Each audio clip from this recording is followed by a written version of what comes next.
स्वागत है आप सभी का गायत्री पीजी कॉलेज सांचौर की ऑनलाइन क्लासेस में। आज हम लोग बात करेंगे बीएससी पार्ट 3 जूलॉजी के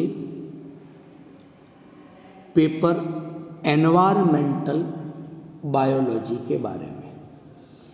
आज हम बात करेंगे इस पेपर के एक इम्पॉर्टेंट टॉपिक के बारे में, और वो टॉपिक है स्पीशीज इंटरैक्शन,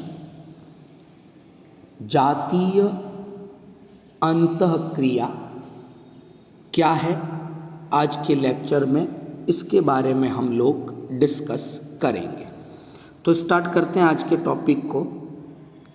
इस स्लाइड में मैंने जितनी भी टाइप की जो स्पीशीज इंटरैक्शंस हैं, जो प्रजातीय अंतःक्रियाएं हैं, उनके बारे में एक आरेख के द्वारा समझाने की कोशिश की है। तो हम क्या देखते हैं कि स्पीशीज जो इंटरैक्शन है, जो जातीय अंतःक्रिया हैं, ये निम्नलिखित प्रकार की होती है। उसमें जो पहले प्रकार की जातीय अंतःक्रिया है उसका नाम है कंपटीशन। कंपटीशन को प्रतिस्पर्धा के नाम से जाना जाता है। तो कंपटीशन, प्रतिस्पर्धा पहले प्रकार की स्पीशीज इंटरैक्शन है।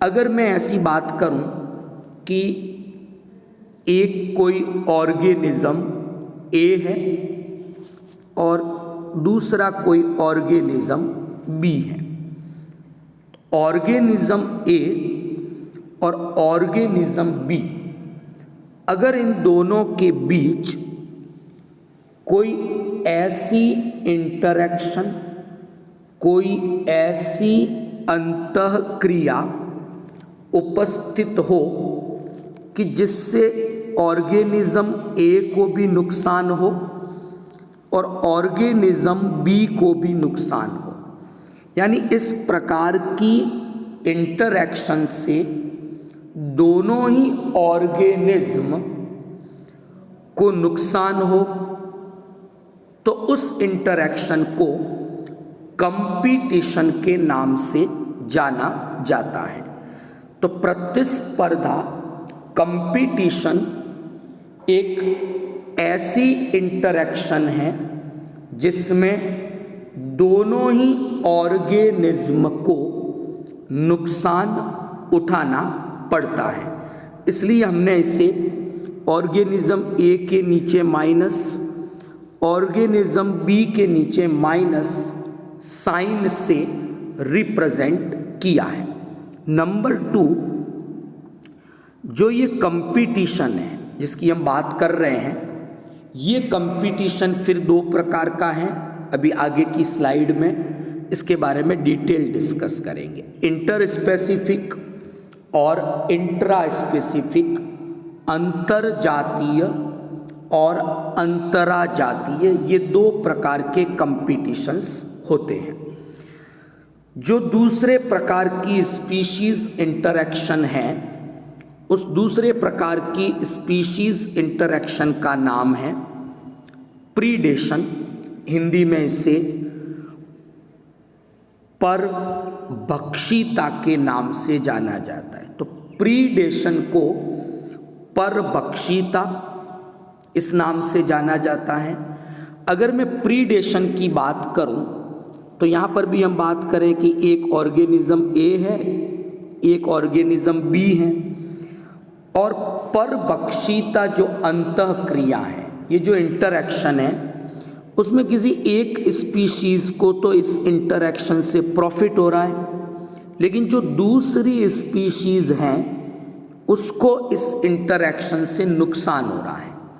तो परभक्षिता एक ऐसी इंटरैक्शन है जिसमें एक स्पीशीज को प्रॉफिट होता है, लाभ मिलता है, जबकि जो दूसरी स्पीशीज हैं उसे इस इंटरैक्शन से नुकसान होता है। तो इस इंटरैक्शन को परभक्षिता, प्रीडेशन के नाम से जाना जाता है। तो जब हम इसको रिप्रेजेंट करें तो एक ऑर्गेनिज्म के यहाँ प्लस लगा दिया जाएगा जिसको लाभ मिलता है, और एक दूसरे ऑर्गेनिज्म के लिए माइनस लगा दिया जाएगा जिसे इस इंटरएक्शन से नुकसान हो रहा है। ये कितने प्रकार की है, कैसे होती है, इसके बारे में बाद में डिस्कस हम करेंगे। अगली हम बात कर रहे हैं जो तीसरे प्रकार की स्पीशीज इंटरैक्शन है वो है पैरासिटिज्म। इसे परजीविता के नाम से जाना जाता है। तो जो पैरासिटिज्म है, परजीविता है, ये एक इस प्रकार की स्पीशीज इंटरैक्शन है जिसमें एक स्पीशीज को प्रॉफिट मिल रहा है, एक स्पीशीज को नुकसान हो रहा है। यानी जिस प्रकार की इंटरैक्शन परभक्षिता की थी वैसी ही इंटरैक्शन परजीविता की भी है। लेकिन हम आगे जब डिटेल डिस्कस करेंगे तो हम इस चीज़ पे फोकस करेंगे कि प्रीडेशन यानी परभक्षिता और पैरासिटिज्म परजीविता ये एक दूसरे से किस प्रकार अलग है। तो यहाँ एक चीज़ नोट करने वाली है कि जो परभक्षिता है उसमें क्या होता है कि एक एनिमल जो है वो दूसरे ऑर्गेनिज्म को खाकर उसके जीवन को समाप्त कर देता है। तो ये एक्चुअल में शिकार और शिकारी वाला संबंध है। बड़े आकार का जंतु सामान्यतः शिकारी है और छोटे आकार का जंतु शिकार होता है। तो बड़े आकार के जंतु को फायदा और छोटे आकार के जंतु को नुकसान हुआ। परभक्षिता की बात कर रहे हैं, और वो नुकसान इतना हुआ कि उस छोटे आकार के जंतु का जीवन इस अंतःक्रिया के कारण समाप्त हो जाता है। लेकिन जो परजीविता है, पैरासिटिज्म है, उसमें भी एक को प्रॉफिट है, दूसरे को लॉस है। लेकिन ये संबंध परजीवी और परपोषी का है। परभक्षिता में संबंध शिकार और शिकारी का था, परजीविता में संबंध परजीवी और परपोषी का है। और यहाँ पर परजीवी को फायदा मिलता है लेकिन वो परपोषी को उतना ही नुकसान पहुँचाते हैं ताकि परपोषी का जीवन समाप्त न हो जाए, यानी उसका जीवन नष्ट ना हो जाए। तो ये हमने जो तीन इंटरैक्शंस की बात की, कंपटीशन प्रतिस्पर्धा की बात की, प्रीडेशन परभक्षिता की बात की, पैरासिटिज्म परजीविता की बात की। अच्छा, इसके अलावा एक एमनसेलिज्म जिसे एलिलोपैथी प्रभाव के नाम से भी जाना जाता है, उसमें क्या होता है कि दो स्पीशीज़ हैं ए और बी। एक स्पीशीज़ ए है, एक बी है। यानी ए स्पीशीज़ का कोई प्रॉफिट कोई लॉस नहीं है, न्यूट्रल। लेकिन स्पीशीज़ बी को इस इंटरैक्शन से नुकसान हो रहा है। तो लाभ किसी को नहीं मिला लेकिन एक स्पीशीज़ का नुकसान जरूर हुआ। इसे एमनसेलिज्म एलिलोपैथी प्रभाव के नाम से जाना जाता है। एंटीबायोसिस जो हम पढ़ते हैं, जिसमें एक एंटीबायोटिक्स हैं, एक जीवाणु के द्वारा या किसी एक जीव के द्वारा एक केमिकल रिलीज किया गया। उस केमिकल के रिलीज होने से जिसने रिलीज किया उसे तो फायदा नहीं हुआ, लेकिन जो उस केमिकल के कांटेक्ट में आया उसे नुकसान हुआ। इसे हम एंटीबायोसिस।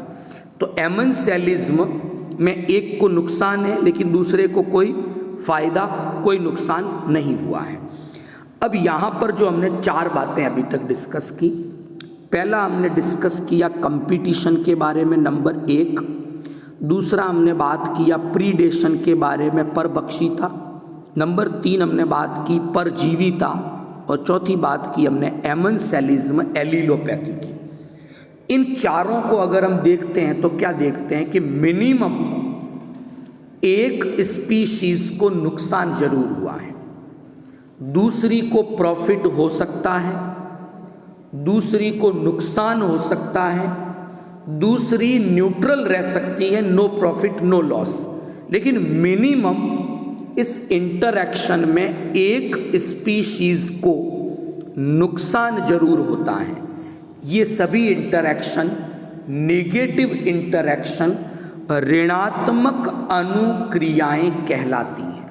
तो कंपटीशन, प्रीडेशन, पैरासिटिज्म, एमेंसेलिज्म, ये चारों की चारों नेगेटिव इंटरैक्शंस हैं, ऋणात्मक अनुक्रियाएं हैं। और ऋणात्मक अनुक्रिया का यहाँ पर अर्थ ये है कि मिनिमम एक स्पीशीज को नुकसान जरूर हुआ है, दूसरी स्पीशीज को इस इंटरैक्शन से लाभ हो सकता है, नुकसान भी हो सकता है, और न्यूट्रल वो उदासीन भी रह सकती है। तो ये पहले प्रकार की इंटरैक्शन की हमने बात की, ये इंटरैक्शन थी नेगेटिव इंटरैक्शन। दूसरे प्रकार की जो इंटरैक्शन है स्पीशीज में, वो पॉजिटिव इंटरैक्शन है। तो अब बात आई कि पॉजिटिव इंटरैक्शन किसको कहें। पॉजिटिव इंटरैक्शन, धनात्मक अंतःक्रिया, एक ऐसी इंटरैक्शन है जिसमें एक स्पीशीज को लाभ मिले, दोनों स्पीशीज को लाभ मिले, लेकिन किसी भी स्पीशीज का नुकसान नहीं होना चाहिए। तो पॉजिटिव इंटरैक्शन ऐसी इंटरैक्शंस हैं जिसमें किसी भी स्पीशीज को नुकसान, लॉस नहीं होता है, दोनों स्पीशीज को प्रॉफिट हो सकता है, किसी एक को प्रॉफिट हो सकता है। तो ऐसी कुछ इंटरैक्शंस की बात करते हैं। पहला है कॉमनसेलिज्म, फिर म्यूचुअलिज्म, इन दो के बारे में बात करेंगे। तो हम सबने सिम्बायोसिस, सहजीविता के बारे में पढ़ा है।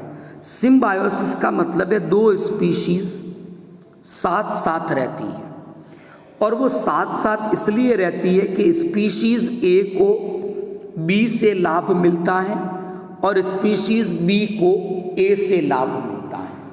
ये पॉजिटिव इंटरैक्शन सिम्बायोसिस का एक एग्जाम्पल है।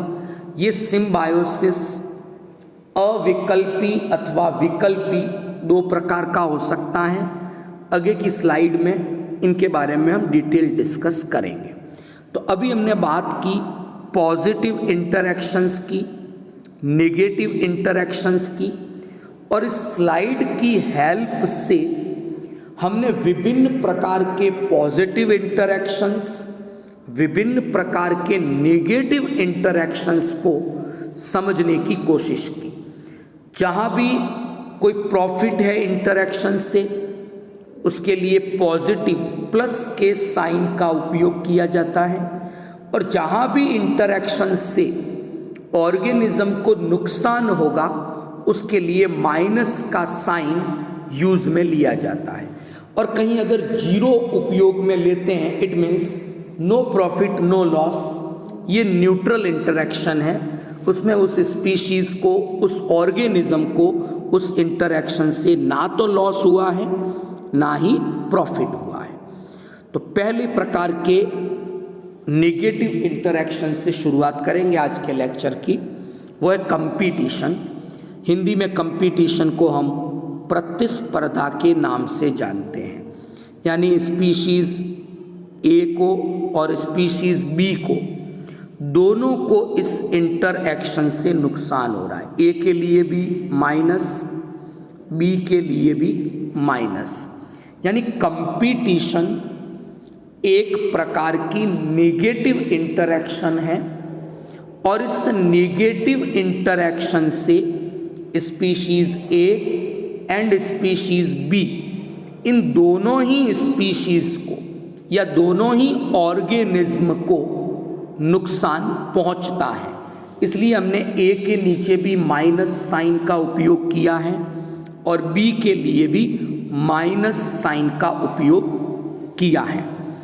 अब एक्चुअल में ये कंपटीशंस होते क्यों हैं? बेसिकली ये कंपटीशंस हैबिटेट के लिए, आवास के लिए, ये कंपटीशंस फूड रिसोर्सेज के लिए, भोजन के लिए, या फिर मैटिंग पार्टनर के लिए ये कंपटीशंस होते हैं। तो बात करेंगे कि ये कंपटीशंस कितने प्रकार के हैं, किस प्रकार से ये किसी स्पीशीज की सर्वाइवल को, सफलता को प्रभावित करते हैं। तो बेसिकली ये जो कंपटीशंस हैं, इन कंपटीशंस को दो ब्रॉड कैटेगरी में डिवाइड किया है। तो नाम दिए हैं इन कंपटीशंस के intra specific and inter specific. पहली स्लाइड में भी मैंने बात की थी।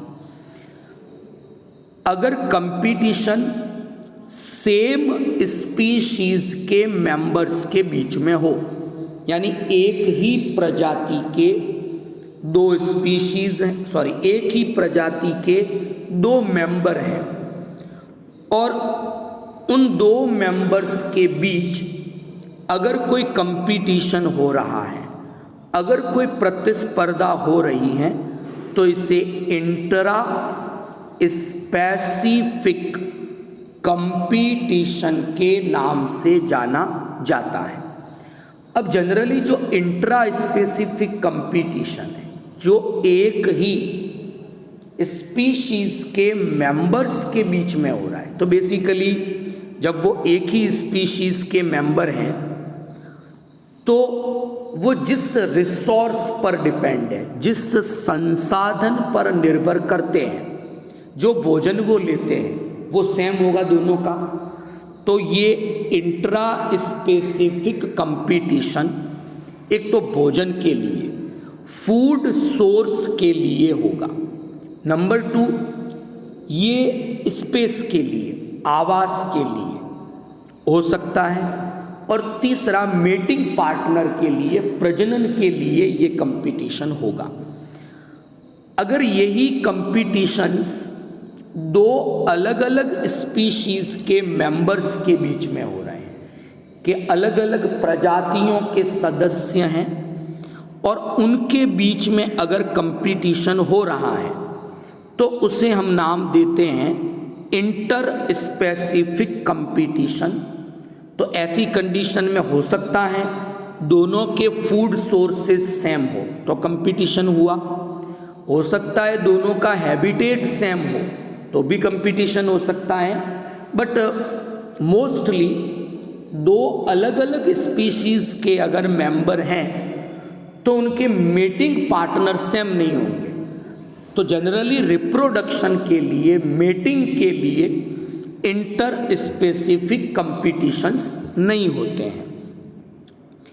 अब ये जो कंपटीशंस हैं, दे आर बेसिकली 2 टाइप्स। 2 प्रकार के कंपटीशन 2 तरीकों से हमें दिखाई देते हैं। पहला है एक्सप्लॉइटेशन और दूसरा है इंटरफेरेंस।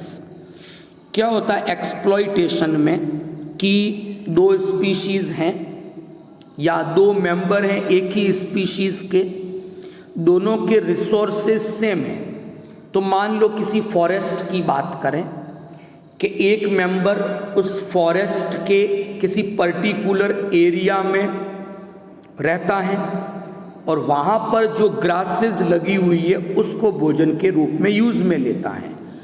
दूसरा जो मेंबर है या जो दूसरी स्पीशीज़ का मेंबर है वो उसी बड़े से इकोसिस्टम के, फॉरेस्ट के किसी दूसरे कॉर्नर से ग्रासेस को यूज़ में लेता है। तो दोनों ही ग्रासेस यूज़ में ले रहे हैं, लेकिन दोनों के एरियाज़ अलग अलग है, अलग अलग जगह से वो ले रहे हैं। तो इसे एक्सप्लॉइटेशन कहेंगे। यानी दोनों डायरेक्टली रिसोर्सेज के लिए फाइट नहीं करेंगे, यानी प्रत्यक्ष रूप से एक दूसरे का कभी भी रिसोर्सेज को यूज करने के लिए सामना नहीं होता। इंटरफेरेंस में डायरेक्ट इंटरैक्शन है, एक दूसरे से डायरेक्ट फाइट करते हैं। मैंने डायग्राम में इसको समझाने की कोशिश की है। तो डायरेक्ट फाइटिंग हो सकती है फूड के लिए, मीटिंग पार्टनर के लिए। तो अगर वो डायरेक्ट एक दूसरे से compete करें, इट इज़ कॉल्ड, इस कंडीशन को हम इंटरफेरेंस कहते हैं। और अगर वो डायरेक्ट compete नहीं करते हैं, then it is called interference. अब जब कंपटीशन की प्रोसेस होगी तो होगा क्या उससे? तो हार्डिन ने, एक वैज्ञानिक ने एक प्रिंसिपल दिया जिसे कॉम्पिटिटिव एक्सक्लूजन प्रिंसिपल, अपवर्जन प्रतिस्पर्धी सिद्धांत के नाम से जाना जाता है।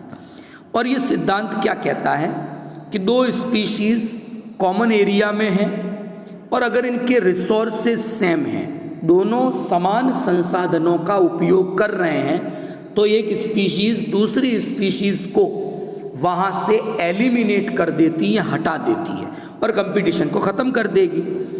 या फिर अगर दोनों को एक ही जगह रहना है, साथ साथ रहना है, तो वो अपने रिसोर्सेज चेंज कर दे, तब वो पार्शियल कंपटीशन की कंडीशन में साथ साथ रह सकते हैं। अब कंपटीशन के रिजल्ट में क्या होता है? कैरेक्टर डिस्प्लेसमेंट की बात आती है, लक्षण विस्थापन की। ब्राउन और विल्सन ने इससे संबंधित कुछ अध्ययन किए थे और ब्राउन और विल्सन ने कहा था कि जब एक ही स्पीशीज़ के मेंबर हैं या अलग अलग स्पीशीज़ के मेंबर हैं, अलग अलग एरियाज़ में मिलते हैं, तो उनमें सिमिलरिटीज़ ज़्यादा होगी, हम उनमें डिफरेंशिएशन नहीं कर सकते। लेकिन वो जब एक ही एरिया में हैं, कॉमन रिसोर्सेज यूज़ कर रहे हैं, तो उनकी मॉर्फोलॉजी में, स्ट्रक्चर में चेंजेस हो जाते हैं, हम उन्हें ईजीली डिफरेंशिएट कर सकते हैं। इट इज़ कैरेक्टर डिस्प्लेसमेंट, लक्षण विस्थापन ये कहलाता है। तो आज हमने बात की कंपटीशन की। कल के लेक्चर में हम डिस्कस करेंगे दूसरे प्रकार की नेगेटिव इंटरैक्शन, जिसे प्रीडेशन, परपक्षिता के नाम से जाना जाता था। आई होप आज का लेक्चर आपको समझ में आया होगा। वीडियो को लाइक शेयर करें। Thank you all of you.